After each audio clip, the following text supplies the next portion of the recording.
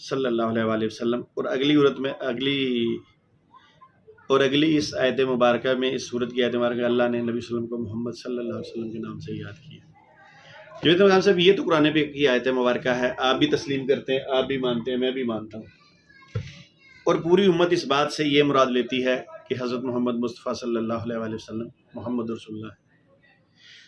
مرزا قادیانی کا دور آ گیا۔ مرزا قادیانی نے دعویٰ جات کر دیے، اعلانات کر دیے، مامور بن اللہ ہونے کے دعویٰ کر دیے، اور 1901 سے پہلے مرزا قادیانی نبوت کا انکار کرتا رہا۔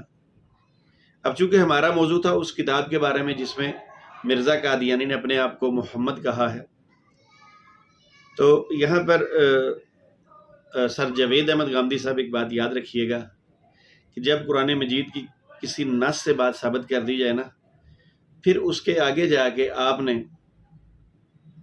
وہ دعویٰ جات نہیں کرنے، پھر اس سے مراد آئیں بائیں شائیں والی بات نہیں لینی ہوتی۔ میرے پاس یہ کتاب ہے، جلد نمبر 18، مرزا غلام احمد قادیانی کی لکھی ہوئی کتاب ہے۔ یہ دیکھیے، میں آپ کے سامنے رکھتا ہوں، یہ لیجیے، یہ ہے،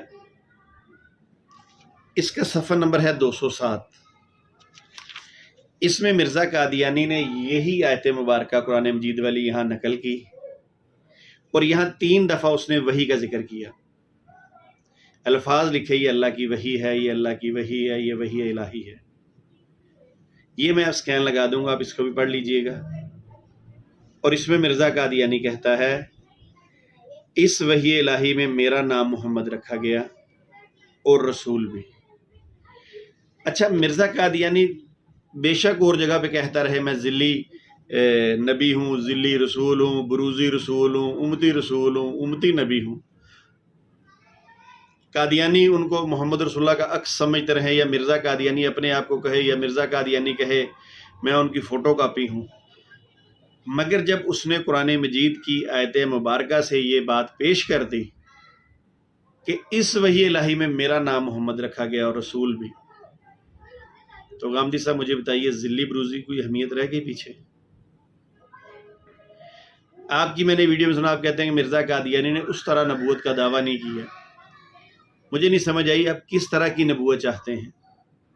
ایک بندہ اپنے آپ کو محمد رسول اللہ کہہ رہا ہے، قرآن کی نص سے ثابت کر کے کہہ رہا ہے، تو میں امید کرتا ہوں انشاءاللہ تعالی کہ یہ جو آپ نے کہا تھا اگر مجھے قرآن سے بات سمجھائیں تو میں سمجھ جاؤں گا۔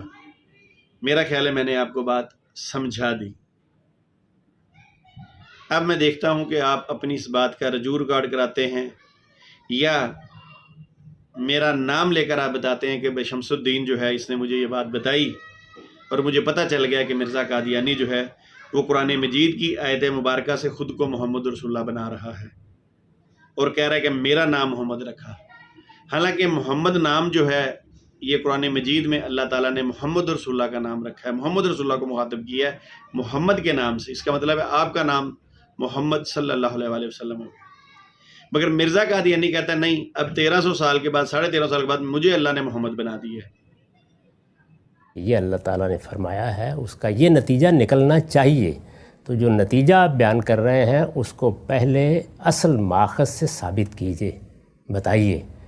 اور آج بھی اگر میرے فکر کی کوئی غلطی واضح ہوگی تو میں سر تسلیم کروں، لیکن غلطی واضح کیسے ہوگی؟ آپ کے تبصروں سے نہیں ہوگی، وہ اس سے ہوگی کہ آپ بتائیں گے کہ یہ قرآن کی آیت ہے، یہ سنت ہے، یہ حدیث ہے، اس کے یہ الفاظ ہیں، اس میں یہ بات کہی گئی ہے اور میں اس بات کو صحیح نہیں سمجھا۔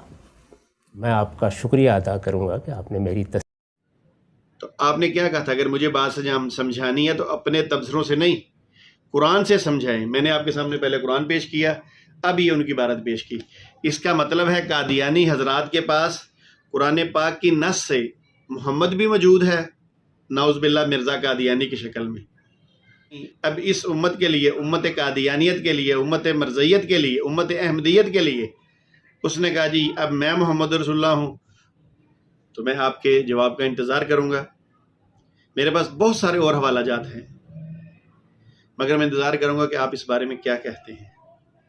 ضرور ہمیں اپنے جواب سے آگاہ کیجیے گا، اور جن دوستوں کو یہ ویڈیو پسند آئے وہ ضرور اس کو آگے شیئر کریں، اور اتنی شیئر کریں کم از کم میرے دل کی یہ خواہش ہے کہ غامدی صاحب تک ضرور پہنچ جائے.